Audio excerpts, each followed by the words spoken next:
राधे राधे दोस्तों, आपका स्वागत है हमारे चैनल आस्था डायरी ब्लॉग में। आइए आज सुनते हैं राधा रानी जी के विवाह और श्राप की कहानी। ब्रह्म वैवर्त पुराण और गर्ग संहिता में राधा रानी के विवाह का वर्णन मिलता है। इनमें लिखी कथाओं के अनुसार राधा रानी का विवाह रामायण यानी अयान नाम के व्यक्ति के साथ हुआ था। राधा जी के पिता ब्रजभानु जी और अयान जी के पिता दोनों मित्र थे। वास्तव में राधा जी का विवाह जिस अयान के साथ हुआ था वे राधा रानी की परछाई थी, जबकि राधा जी अपने वास्तविक स्वरूप में वृंदावन में श्री कृष्ण के साथ साथ थी।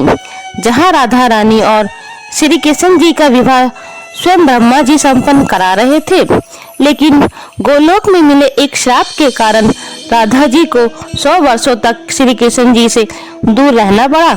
आइए विस्तार से जानते हैं राधा रानी के विवाह की अद्भुत कहानी।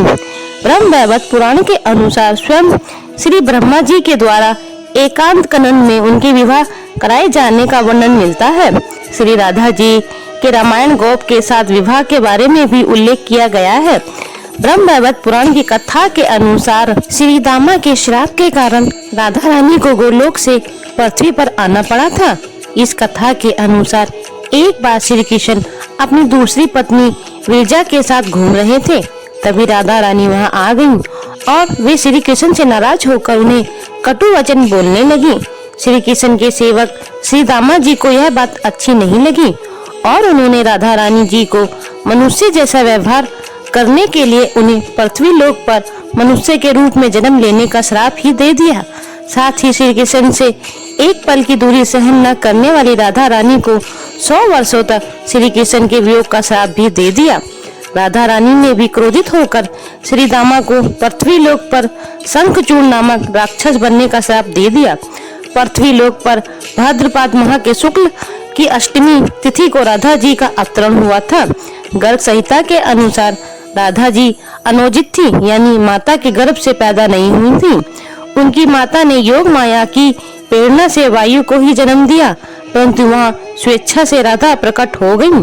12 वर्ष बीतने पर उन्हें यौवन में प्रवेश करते देख माता पिता ने रामायण गोप के साथ उनका विवाह निश्चित कर दिया। उस समय श्री राधा घर में छाया को स्थापित करके स्वयं अंतर ध्यान हो गयी। उस छाया के साथ उक्त रामायण का विवाह हुआ, यानी रामायण जी का साथ राधा रानी की छाया का विवाह हुआ था। वही वास्तव में श्री राधा अपने वास्तविक रूप में वृंदावन में ही श्री कृष्ण के साथ थी। माना जाता है कि वृंदावन में श्री कृष्ण और राधा जी का विवाह ब्रह्मा जी ने कराया था। ब्रह्म वैवर्त पुराण के अनुसार श्री कृष्ण और राधा जी के विवाह में समस्त देवी देवता उपस्थित हुए थे। तब राधा जी का विवाह एक बार फिर से श्री कृष्ण जी के साथ हुआ। हर युग में राधा रानी हमेशा श्री कृष्ण जी के साथ विवाह करती रही है। ब्रह्म वैवर्त पुराण में इस बात का उल्लेख मिलता है कि राधा जी संसारिक रूप में यानी पृथ्वी लोक में रामायण जी की पत्नी बनकर जीवन यापन करेंगी, लेकिन यह उनका केवल छाया रूप ही होगा, जबकि वास्तविक राधा रानी जी के साथ विवाह करके एक समय बाद गोलोक में वापस लौट जाएंगी। लेकिन श्री दामा जी के श्राप के कारण राधा रानी और श्री कृष्ण का मिलन पृथ्वी लोक में नहीं हो पाएगा। यही कारण है कि मनुष्य रूप में जन्मी राधा रानी ने मनुष्य के भांति ही जीवन यापन किया और अपने मानव शरीर को त्याग कर गोलोक लौट गईं। राधा रानी को भगवान श्री कृष्ण की नित्य अभिन्न रूपा सर्वे सर्वरी मूल प्रकृति माना जाता है। साथ ही राधा रानी को समस्त देवी स्वरूपिणी जगत जननी श्री कृष्ण की परम आराधिका माना जाता है।